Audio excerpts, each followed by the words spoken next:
Hola, ¿qué tal? Que seas bienvenido nuevamente a eso que es Leamos Juntos, el espacio donde leemos libros que son de edificación y de ayuda a nuestras vidas diarias. Como hasta ahorita has visto, hemos leído el libro de Lucas, vamos ya en el capítulo número 6 y en cuanto a transmisiones, en la transmisión 15. Hasta ahora llevamos 15 partes y solamente llevamos 6 capítulos, menos de 6 capítulos de lo que es este libro. Estamos yendo despacio, buscando encontrar cosas que nos puedan servir y cosas a las cuales podamos rendir cuentas delante del Señor, que es lo más importante. Muchas veces vemos a la Biblia como algo meramente utilitario, como qué puede aportar a mi vida, a mi situación actual, cómo puede solventar mi economía, mis problemas familiares o sentimentales.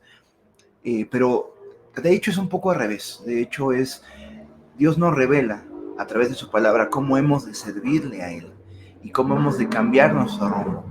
A lo mejor estábamos buscando la respuesta para un problema específico que ni siquiera tendríamos que estar gastando nuestro tiempo y esfuerzo, ni nuestras peticiones a Dios. Es como, Señor, tengo que comprar este carro o este carro. No es que sea en general, pero quizás Dios no quiera que en este momento te compres un carro. Platicábamos mucho sobre este pasaje de Saulo de Tarso yendo hacia Damasco y él quizá haciendo petición a lo que entendía que era su Dios.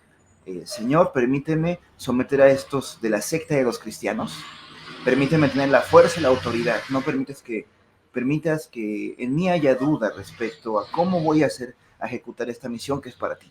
Bueno, resulta que al final de cuentas, Dios ni le había pedido eso, y de hecho la revelación que le da a Saulo es que estaba en contra de él. Y qué curioso, a veces buscamos respuestas para preguntas que ni siquiera tendríamos que hacernos. Es la misma idea cuando vamos a la palabra. Le pedimos al Señor que ilumine nuestro entendimiento, que cambie nuestra forma de ser, y quizás Él nos diga que las necesidades que estamos pidiendo están completamente alejadas de su voluntad. Entonces, más que lo dije de una forma cariñosa, de buscar algo que nos sirva, quizá también busquemos la forma en que servir a la palabra de Dios. Es más o menos la idea que tenemos de estas lecturas. Llevamos ya 15 partes del Evangelio según Lucas. Tuvimos ahí como una pequeña pausa por temas de salud, pero gracias a Dios estoy bien y bueno, reiniciamos este trabajo. También contarles que vamos a tener, además de esta lectura del Evangelio de Lucas, otra lectura de un libro que se llama Venciendo la Lujuria. Venciendo la Lujuria, que pueden encontrar en venciendo-la-lujuria.com. Venciendo-la-lujuria.com. Ahí pueden encontrar ese libro completamente gratuito y a su disposición. También si quieren apoyar el ministerio y el autor, también pueden comprarlo, como lo hice yo, en Amazon para leerlo en formato Kindle, o solamente me parece que está en Amazon. En Amazon, perfecto. No sé si está en Google Libros, pero en Amazon lo pueden encontrar como Venciendo la Lujuria, o bien simplemente pueden ir a venciendo-la-lujuria.com y descargarlo gratuitamente junto con más recursos. Vamos a leer esos dos libros. Va a ser una nueva sección en el canal de YouTube, donde va a ser, por una parte, leamos juntos Lucas, pero también, por otra parte, leamos juntos Venciendo la Lujuria. Y bueno, saludo nuevamente a los que están conectando, ya sea por Twitch, en el usuario Nautilios, o por YouTube y Facebook con el usuario KevFM. También los que están viendo la retransmisión por YouTube, sean bienvenidos a este espacio. Por favor, déjenme sus comentarios, sus sugerencias, sus reclamos, sus visiones del tema que vamos a tratar el día de hoy. Y también ayúdenme a compartirlo, por favor, para que más personas puedan unirse a este espacio y conocer que existe, ¿no? Que lo hay. A veces necesitamos una ayuda o alguien con quien leer la palabra de Dios.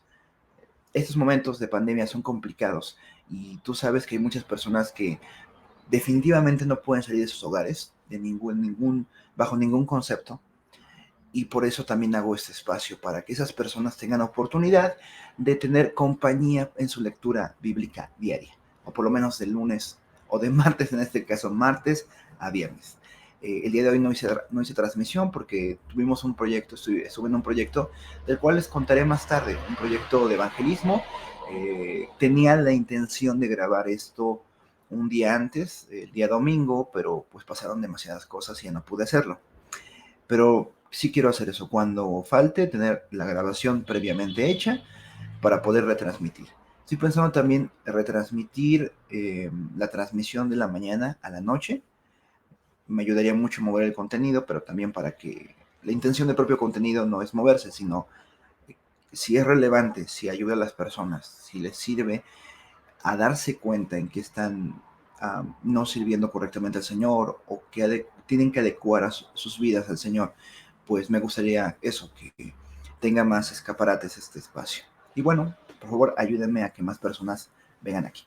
Entonces nos quedamos en el Evangelio según Lucas, en el llamamiento de Mateo, y platicamos, entre otras cosas, que Mateo había hecho una fiesta, un banquete para otros recaudadores de impuestos. Él mismo platicamos que no podía volver a su oficio, lo dejó en este versículo maravilloso que dice, y dejándolo todo, siguió a Jesús. Literalmente dejó no solamente su trabajo, que era muy bien remunerado, sino también la posibilidad de volver a reintegrarse a este trabajo. No había segunda oportunidad para él. No es como que, sí, te cuidamos tu plaza, no te preocupes, tómate tus 3 años sabático con el Señor, y cuando vengas vas a tener tu trabajo sin ningún problema. Definitivamente no. Ya había tomado una decisión, había quemado sus barcos y había decidido por Cristo. Nos quedamos en esta parte. Vamos a leer a partir del versículo primero del capítulo 6 del libro de Lucas. Recuerden, estoy leyendo la versión Nueva Biblia de las Américas, NBLA. Iba a decir NBA, pero no, es NBLA, Nueva Biblia de las Américas. Entonces, empezamos Lucas 6:1. Aconteció que un día de reposo Jesús pasaba por unos sembrados, y sus discípulos arrancaban comida y espigas restregándolas entre las manos. Pero algunos de los fariseos dijeron, ¿por qué hacen ustedes lo que no es lícito en el día de reposo? Jesús les respondió, ni siquiera han leído lo que hizo David. Cuando tuvo hambre, él y los que con él estaban, cómo entró en la casa de Dios y tomó y comió los panes consagrados, que a nadie es ilícito, que a nadie es lícito comer sino solo a los sacerdotes, y dio también a sus compañeros. También les decía, el Hijo del Hombre es Señor del día de reposo. Y en otro día de reposo entró en la sinagoga y enseñaba. Y había allí un hombre que tenía la mano seca, la mano derecha seca. A fin de encontrar de qué acusar a Jesús, los escribas y los fariseos lo observaban atentamente para ver si sanaba en el día de reposo. Pero él sabía lo que ellos estaban pensando, y dijo al hombre que tenía la mano seca, levántate y ven acá. Y él, levantándose, se puso de pie. Entonces Jesús les dijo, yo les pregunto, ¿es lícito en el día de reposo hacer bien o mal, salvar una vida o destruirla? Después de mirarlos después de mirarlos a todos en su alrededor, dijo al hombre, extiende tu mano. Y él lo hizo así, y su mano quedó sana. Pero ellos se llenaron de ira y discutían entre sí qué podrían hacerle a Jesús. Padre eterno, gracias por tu palabra, gracias porque estás con nosotros, porque siempre estás con nosotros, porque no has soltado ninguna mano que se acerque a ti. Y te pedimos, Señor, que no nos sueltes, que cambies nuestra forma de pensar, de sentir y de ver la vida. Y Señor, si hemos caído en los errores de los cuales vamos a hablar en esta hora, te pedimos que nos los reveles, te pedimos que nos ayudes a cambiar el rumbo para encontrarnos contigo al final del camino. No vaya a ser que nos encontremos, Señor, con un Dios airado, sino mejor que nos encontremos con nuestro Padre y amigo. En el nombre de mi Señor Jesús, te agradezco por todo esto. Amén y amén. Bueno, estamos en días de reposo. Recordemos que la costumbre de Jesús era ir a las sinagogas en este día para hablar de la palabra de Dios y de hecho también para sanar a enfermos, también para liberar endemoniados, que es lo que vimos cuando inició su ministerio Jesús y llega a la región de Nazaret, a la región de Galilea en Nazaret. Vemos cómo él inicia este ministerio en sinagogas de liberación y de anunciamiento de su ministerio, de lo que iba a pasar en su ministerio, que era liberar cautivos. Nuevamente vemos a Jesús yendo en un libro de reposo, y vamos a ver a dos personajes, a dos conjuntos de personajes. Por una parte vemos a sus discípulos que en día de reposo van y toman trigo de los campos. Esto en cumplimiento de una ley que era de protección a los necesitados. Recordemos que cualquier persona que caía en desgracia, incluidos los extranjeros, podían recoger de lo que caía cuando cosechaban los dueños de alguna tierra. Tenían ese derecho. En el libro de Ruth se muestra la práctica, digamos, con una lupa de cómo se efectuaba eso. Incluso vemos a Boaz tiene una misericordia extra y les dice a sus trabajadores que tienen un poco más en beneficio, en este caso, de Ruth y de Noemí. Entonces ellos toman, había este bien común, no es para nada un robo, había un bien común de algo que podían aprovechar las personas hambrientas. Vemos también cómo restriegan y hacen una preparación, bueno, limpian el trigo de alguna forma para quitarle el tamo, esta cascarita que pues no es comestible o no por medios normales. Y bueno, comen. Esta labor de restregar y de recoger las espigas, pues la ven los fariseos. Para ellos, sobre todo en este tiempo, que habían colocado leyes muy específicas sobre las leyes de Dios, de cómo, o sea, la ley, por ejemplo, te dice esta práctica, ¿no? La práctica de recoger lo que quedaba de los sembradíos. Bueno, pues ellos crearon un conjunto, una sistematización de leyes que indicaba, por ejemplo, qué hacer en Sabbat, qué hacer cuando, muchos detalles respecto a ellas. Entre estas leyes se encuentran las de reposo. Bueno, pues ellos establecían qué era un trabajo y qué no era un trabajo. Decían, si caminabas más de tanta distancia, ya era considerado un trabajo y por tanto estabas quebrando el sabbat. Si cargabas más de determinada cantidad de peso, pues ya era un trabajo. O sea, sí podías caminar porque hay gente que necesita trasladarse, pero más allá es un trabajo, decían ellos. Particularmente, digo, ya aquí no están aplicando las leyes específicas que habían creado, sino que estaban aplicando directamente la ley. Se preguntaban por qué esas personas están, bueno, para ellos, trabajando en el día de reposo. Y Jesús da la razón, ¿no? No habéis oído cuando David estaba necesitado y hambriento su ejército, entraron al templo y tomaron de los panes de la mesa de la proposición. Y les dice esa pregunta, ¿es válido? Bueno, vamos a más adelante, vamos a quedarnos aquí.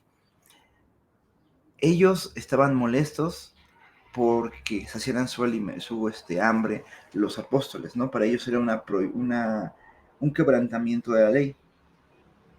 La forma en que contesta Jesús es, el Hijo del Hombre es Señor del día de reposo. Precisamente aquí radica el problema. Es un problema de conocimiento, de base, porque para ellos Jesús solamente es un hombre. Si acaso es un rabí importante, pero no pasa de ello. Definitivamente ellos no pensaban en Jesucristo como Dios. Jesús es muy tajante, diciendo que el Hijo del Hombre es Señor del día de reposo. Ahora esa declaración es sumamente importante y no debemos entenderla, hijo de hombre, como yo soy hijo de hombre, o cualquier persona que me está viendo en la transmisión es hija de hombre o hijo de hombre. Hijo de hombre, en el Antiguo Testamento, esa formulación es un término teológico que designa a aquel Mesías que era divino, que descendía del cielo. Una naturaleza divina que realmente había causado mucho quebradero de cabeza, porque ¿cómo es posible que haya alguien con el mismo rango de Dios, que Dios le hable a otra persona y que esa persona se presente de esta forma? Hijo de hombre no es el reconocimiento, es curioso, no es el reconocimiento de la humanidad, sino de la divinidad del Señor. Porque este personaje tenía características sobrenaturales, venía del cielo, pero también se había encarnado. Lo que Cristo estaba diciendo es que Él tenía autoridad sobre algo que solamente Dios había puesto por autoridad. Solamente Dios había declarado que ese día fuese santo. 6 días trabajarás, pero el séptimo descansarás. Esa era una ley divina. Lo que estaba haciendo Jesús en ese momento es decir, soy Dios, porque yo tengo autoridad sobre algo que solamente Dios puede determinar, puede declarar y decretar o suspender. Él tenía completa autoridad. Sin embargo, él expresa ambos argumentos. Por una parte, que lo principal es el cuidado de la vida, la preservación de la vida, y que una ley ceremonial no está sobre una ley sobre la protección de las personas. Por eso había tanto énfasis en que se efectuaran leyes de ayuda al necesitado y al extranjero, al hambriento, que había caído en desgracia por alguna situación. Había leyes que le protegían. Definitivamente, tomar los panes de la proposición cuando no se tiene hambre, solamente por un capricho, era algo eh, castigable, tenía que ejercerse una justicia. De hecho, Jesús lo hace cuando están los mercaderes en el templo, él los corre a latigazos, vuelca las mesas, porque definitivamente ellos no estaban buscando una necesidad, no estaban cubriendo una necesidad primordial, estaban buscando enriquecerse. Se aprovechaban de la necesidad del pueblo en el momento de expiación de pecados y vendían su mercancía sin necesitar de ese recurso. Si hubiese personas que necesitaban ayuda, se les ayudaba, pero definitivamente los mercaderes no eran personas desprotegidas. Eso es lo que definitivamente castiga la ley de Dios. También castiga la rebeldía, también castiga la irreverencia. Vemos en el Antiguo Testamento cómo algunos personajes, dice la palabra de Dios, que presentan un fuego extraño delante del Señor y pues Dios efectúa su justicia en el acto.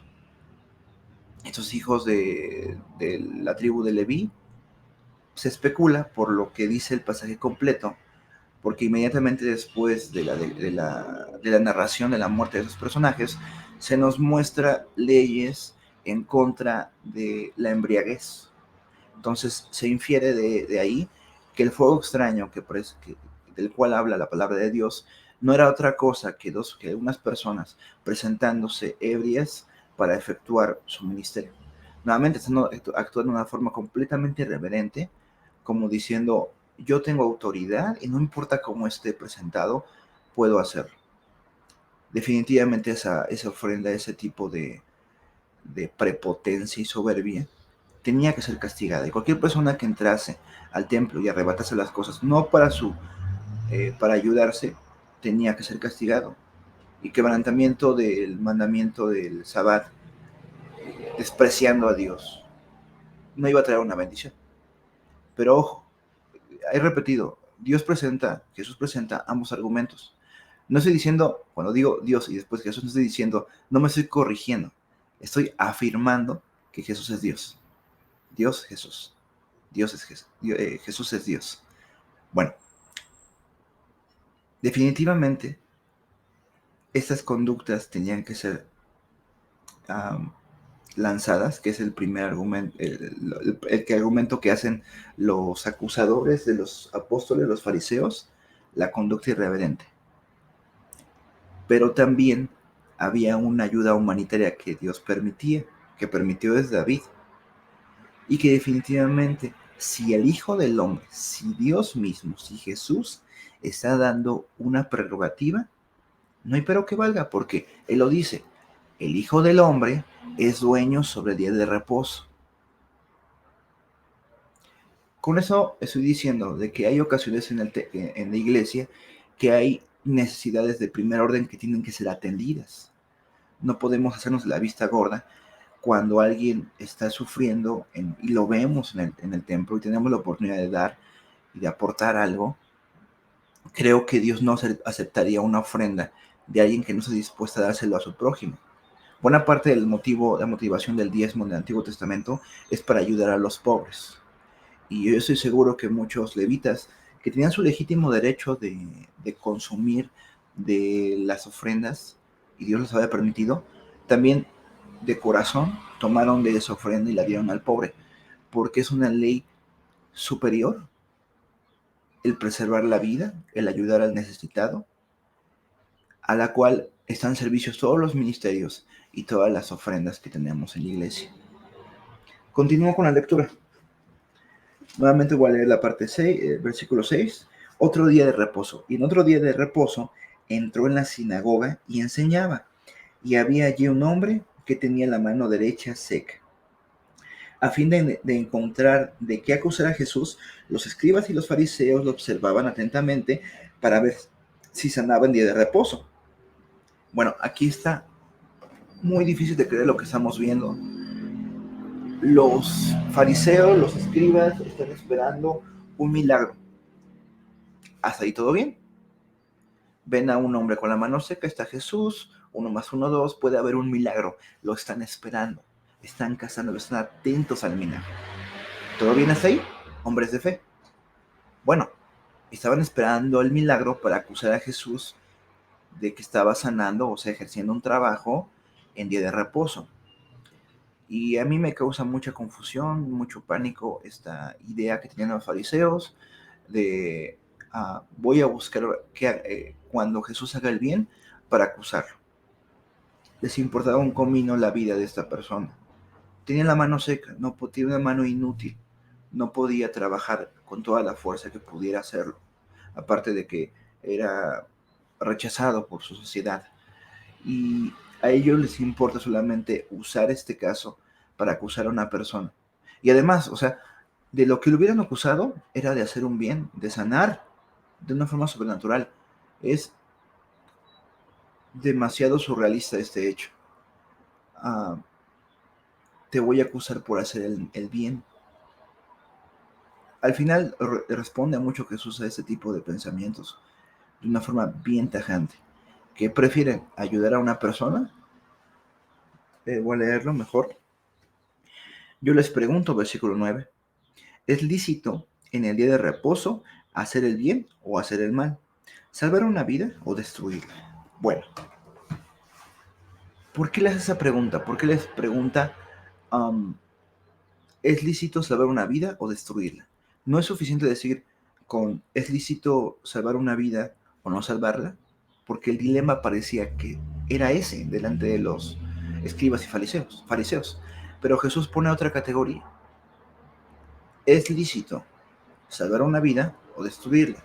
Y ese es un golpe, un gancho al hígado, un jab tremendo a los fariseos y escribas, porque lo que les dice es que están denunciando que yo salve vidas, que yo sane cuerpos, pero miren qué bonito se ven destruyendo vidas en día de reposo. Para eso parece que sí hay oportunidad de hacer, eso no es un trabajo, eso está bien. Los términos que usa Jesús son demasiado hirientes para ellos. Les dice en su cara, sigan destruyendo vidas en el día de reposo, están súper bien, porque para eso sí están buenos, para criticar, para poner cargas más pesadas en personas que no podían llevarlas. Eso sí parece ser un oficio válido para los fariseos en día de reposo. Día de reposo es algo muy importante. Día de reposo es el recordatorio para el pueblo de Israel de que ya no son, bueno, en esta época, ya no son esclavos. Ese recordatorio también de que a pesar de todo lo que ha pasado, se pueden tomar un tiempo para estar con su Señor y convivir con Él. Y digo todo lo que ha pasado en función de que pecamos, somos una humanidad caída y personalmente como individuos hemos caído también. Y es importante recordar que Dios sigue apartando de su tiempo para atendernos de una forma en un día especial. Pero para ellos, para los fariseos, es una excusa para criticar y señalar los defectos, las faltas de los demás, inclusive faltas que no son faltas. O sea, realmente hacer el bien en ese día no era una falta. Yo imagino un hijo yendo por su madre para pasar el sábado en familia, por azares por las ocupaciones, no pudo hacerlo un día antes y decide hacerlo temprano o cuando las primeras horas del sábado inician, ¿no? Y bueno, si se pasa 1 metro, 2 metros y lo descubren de lo que tenía que caminar, pues ya es culpable. Y esa actitud de preferir la vida sobre el cumplimiento de leyes que se supone que sirven a la vida, sirven al descanso, sirven al refrigerio del Señor, es completamente absurdo. Es completamente absurdo en el tiempo de Jesús y es completamente absurdo ahora. Ah, Aunque no observamos muchos cristianos el Sabbat, sigue siendo necesario para nosotros apartar tiempo, y si es posible un día exclusivamente para ir al templo, para convivir con nuestros hermanos, para pasar la vida en el Señor. Y eso incluye de vez en cuando también trabajar en el transcurso. Hay ocasiones en que hay que orar por los hermanos, o visitar, o hacer algo, o preparar comida. Sigue siendo parte del servicio al Señor. No es ajeno a. Tiene que tomarse en reverencia. Si es que no tenemos ese espacio de tiempo, buscarlo y anhelarlo, y preferir un trabajo que nos permita tener el espacio a uno que no. Pero qué triste es para que los que apartamos un día entero a buscar del Señor, a convivir con los hermanos, qué triste es verlo de forma mecánica y solamente como algo que cumplir y no como algo en donde descansar y en qué confiar y en qué reposar. Podemos también ser como los fariseos y nada más estar de criticones con la forma en que otros obedecen o no el precepto de apartar tiempo para el Señor, y olvidarnos de apartar tiempo para el Señor, de vivir con el Señor, de estar en comunión. ¿Hasta qué extremo podríamos llegar? Pues hasta el extremo que prefiramos destruir una vida que salvarla. ¿Qué es lo que decía Jesús? Nuevamente lo leo. Yo les pregunto, ¿es lícito en el día de reposo hacer bien o hacer mal? ¿Salvar una vida o destruirla? Jesús mismo dijo que cuando tú le dices necio a tu hermano, pues ya pecas en tu corazón, ya lo matas en tu corazón. Cuando lo criticamos y hacemos daño, pues estamos destruyendo vidas. Estamos creando chismes que eventualmente podrían afectarle directamente. Estamos retrayendo nuestro corazón y nuestras manos de convivir con esa persona, de hacer bien, de intentar entenderle. Porque pues todos vivimos o reaccionamos conforme a lo que nos han hecho o estamos pasando. Y sí, a veces pecamos, pero no significa eso que no podamos comprender por qué pecamos los unos y los otros. Y ayudarnos a pensar que a lo mejor ese hermano, es un ejemplo que di una vez, es algo, hermano, no puede dejar el alcohol, pero porque tiene una pena tan grande y porque aprendió en un momento de su vida que era la forma, el alcohol, de sanar esa pena. Y es complicado salir de allí. Para algunas personas no lo es, para algunas personas salir rápido fue lo que les pasó en sus vidas, pero no para todos. Dios le dijo a Pablo, básate de mi gracia, y le permitió y le dejó ese aguijón. Entonces no nos extraña que encontremos a muchos en nuestra iglesia con aguijones que Dios ha permitido para que ellos se basten en su gracia, y no podemos comparar y querer que todos vayan al ritmo que Dios nos permitió estar. Terminamos la lectura, versículo 10. Después de mirarlos a todos a su alrededor, dijo al hombre, extiende tu mano. Y él lo hizo así, y su mano quedó sana. Pero ellos se llenaron de ira y discutieron entre sí qué podría hacerle a Jesús. Bueno, había estas dos situaciones en paralelo. Por una parte, la expectativa malsana que tenían algunas personas para ver si hacía algo incorrecto, que era un trabajo en Sabbat, sanar en Sabbat.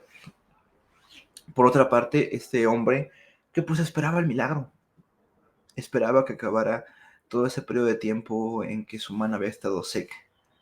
Lo esperaba, había escuchado de Jesús que él sanaba, y sanaba en día de reposo, en las sinagogas. Entonces, él tenía la expectativa, quizás este sea mi día, por fin está Jesús aquí. Estos cuates están diciendo cosas muy extrañas. Espero que Jesús no les haga caso y me sane. Por favor, que me sane, que me sane, que me sane. En ese se andaba el hombre, o con el miedo de los fariseos, o con muchos pensamientos, o dirigiendo su mirada al Señor, cuando Él le dice, extiende tu mano, y Él extiende, y le sana, y le sana. Y es hermoso como Dios sigue siendo Dios, a pesar de nosotros, de nuestras malas conductas, de que a veces tenemos una versión bien distorsionada y queremos que todos tengan esa visión distorsionada de Dios. Dios sigue siendo Dios, Dios sigue actuando. Qué hermoso hubiera sido que los mismos fariseos y escribas hubieran acercado a este leproso, lo hubieran presentado a Jesús, le hubieran dicho a Jesús: Señor, tenemos un amigo que es leproso, por favor, haz el milagro y perdónanos si es Sabbat y perdónanos si estamos en lo incorrecto, pero ayúdanos. Qué bonito hubiera sido eso, ¿saben? Como los fariseos tienen una razón de ser bien hermosa, que era preservar el legado histórico de Israel, que se estaba perdiendo por la influencia griega y la conquista romana. Su llamado era hermoso, su intención era hermosa. Era una cosa entre religiosa y cultural y política. Los escribas tenían una labor de preservación del texto y de las crónicas de lo que pasaba en Israel, de transmisión del conocimiento. Eran personas que estaban habituadas a la precisión escritural, a no permitirse errores en sus transcripciones, también por un sentido de servicio.